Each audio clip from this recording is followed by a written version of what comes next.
really quickly, I've sort of talked about these points, but I just want to show you how you can do that in Harkn as well. So for those who are using our product, that there are things that most organizations don't use as well as they might, but they're here and could be used. So of course, we talk about the ideas everywhere, be prepared to start small. So just click straight on because I've sort of done that one.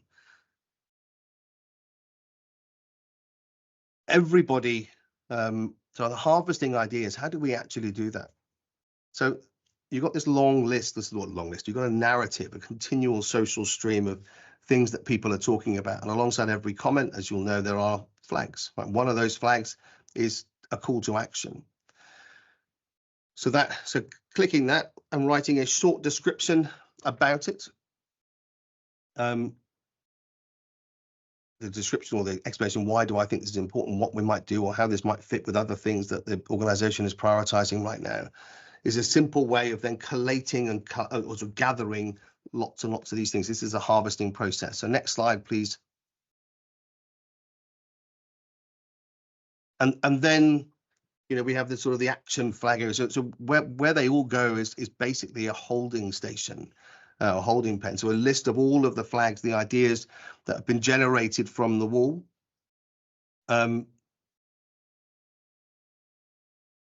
And here, basically, this is the point at which we can start to explore, collate, and gather the sort of similarities. So this is the grouping exercise. So,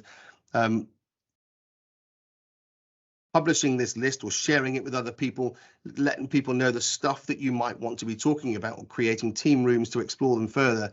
This is where we start to get opportunity to bring people into the areas of their interest. So these are the sort of 50 things we've seen most of this month, and we want to do something about it. Come along if you're interested, kind of approach.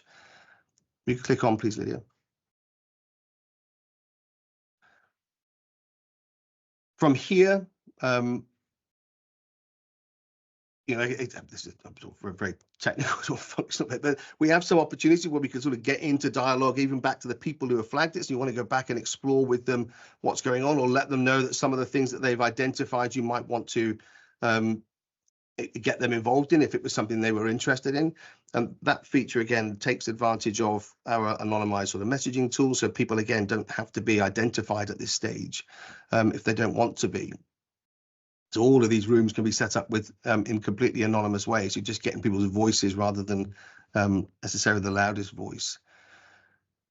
But we can turn them at that point, thank you, we turn them into that point, into these sort of draft solutions, right? And so as we build those out, you end up with, here's a shape of a project and an idea for a solution, plus all of the evidence that goes with it. So we can see the strength of feeling, all the different narrative, all the different experiences that contribute to this subject.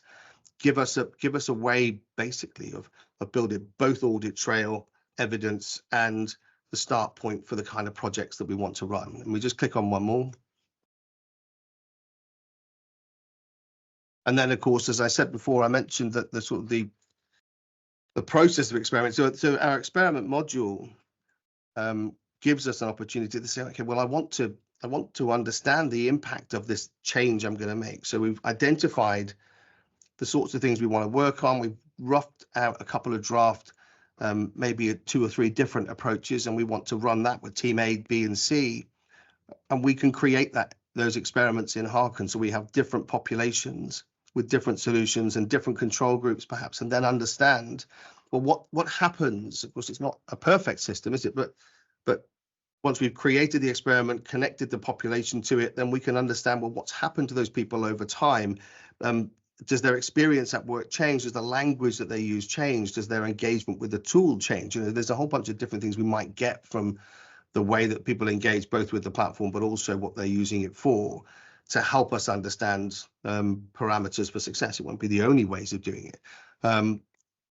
But for sure, it gives us a really good lens on understanding what works or appears to work in the same conditions as something else.